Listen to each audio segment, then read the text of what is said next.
Hey folks, welcome back to the YouTube channel. I had a lot of people comment. They said they wanted to see more about the old brown truck. They want to know more about it, so I'm going to kind of take this video to show you the old brown truck, tell you the history behind it, how long we've had it, plus also show you some things that we're going to do with it, hopefully anyways. I actually have two dent sides. Well, at one point in time I had two. So this is a 1979 F-250. As you can tell, it's really rough body-wise. I guess I've saw some where, it's rusted out plumb up to here. So in some areas, this may be a clean truck, but down south, it's a pretty rusty truck.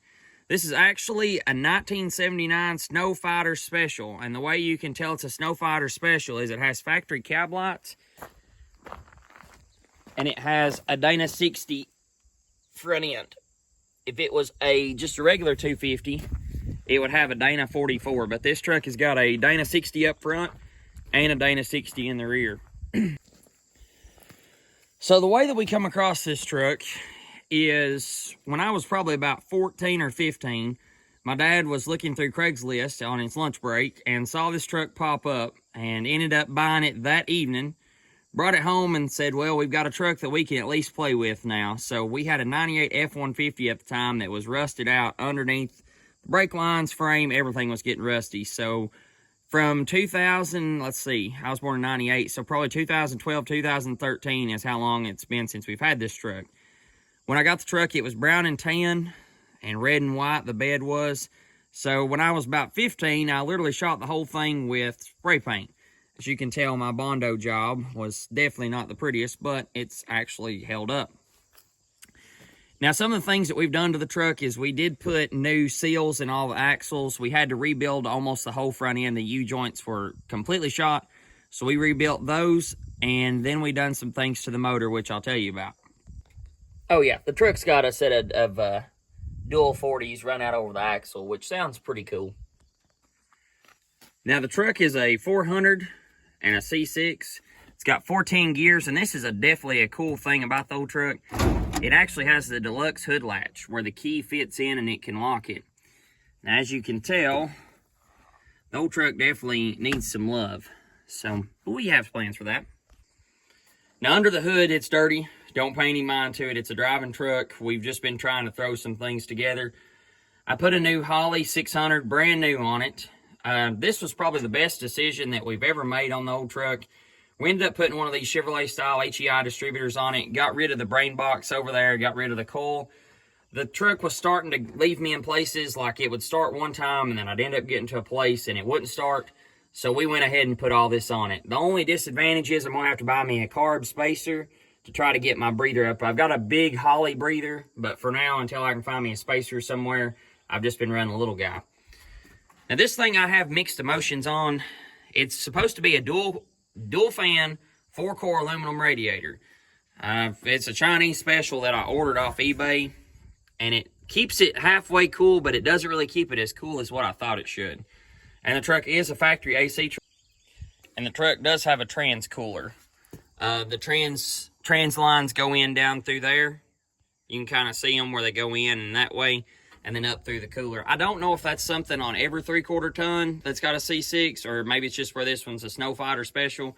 When I say Snow Fighter Special, it was built for a snowplow from factory. So the running and driving ability of the truck has been awesome since we've done all that stuff, especially with the ignition. I haven't really been afraid to hop in this truck and drive it anywhere. It's been super, super reliable, knock on wood. But I've always kind of wanted something a little bit more, something to do a little bit more with the truck. Hence where this thing comes in. I've been looking for a good 2-wheel drive long bed truck for a long time, so I can take everything off this and put on the frame of that truck and basically have a nice 3/4 ton 4-wheel drive. I come across this one in Middlesboro, which is probably about 35 minutes away from where I live. It is a 351 modified. He told me it had a C6, but I haven't got under it to look. Automatic truck, just 2-wheel drive. The truck's not really perfect by any means, but the old truck is really clean for the job that's been done with it. He said the guy that he bought it off of, his dad had bought the truck new, and probably about 8 or 9 years ago, he had went through and he'd put new bed sides on it.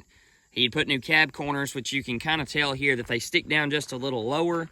but we can put us a piece of tape and just kind of wheel that off to get everything lined up. The paint, it's definitely not bad on the old truck, and the interior is a lot better than what I've got too, so I'll show you all that.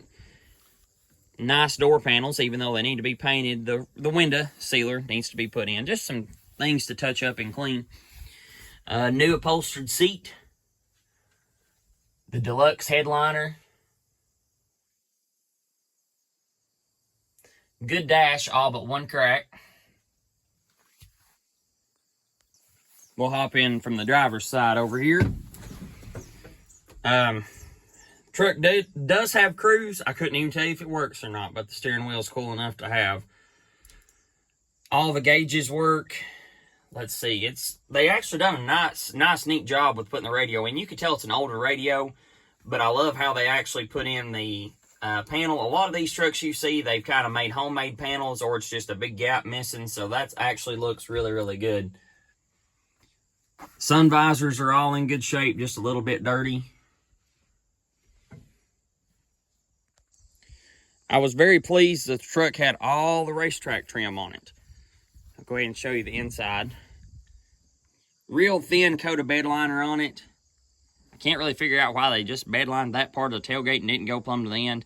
I don't know, probably end up fixing that. But you can tell the bed has a couple dents and dings in it, but definitely a lot better than what I have. Got all the tailgate trim. Bird poop, of course. Now you may be wondering, well, what's exactly my plan with this? Well, my plan is, once again, to take this red and cream body and put on all my 3/4 ton stuff back there. My plan with that is to go ahead and switch every bit of that's left onto this.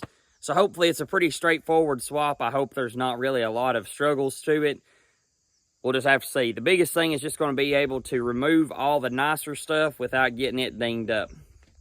I think that I can pull the whole front clip off as one, and definitely can take the bed off as one, and end up doing some type of rigging, maybe putting a 4x4 here and a 4x4 there, and tying them, like putting a separator in between them so they can't collapse together, and lift it off with a front end loader and roll the frame out and roll my other frame under.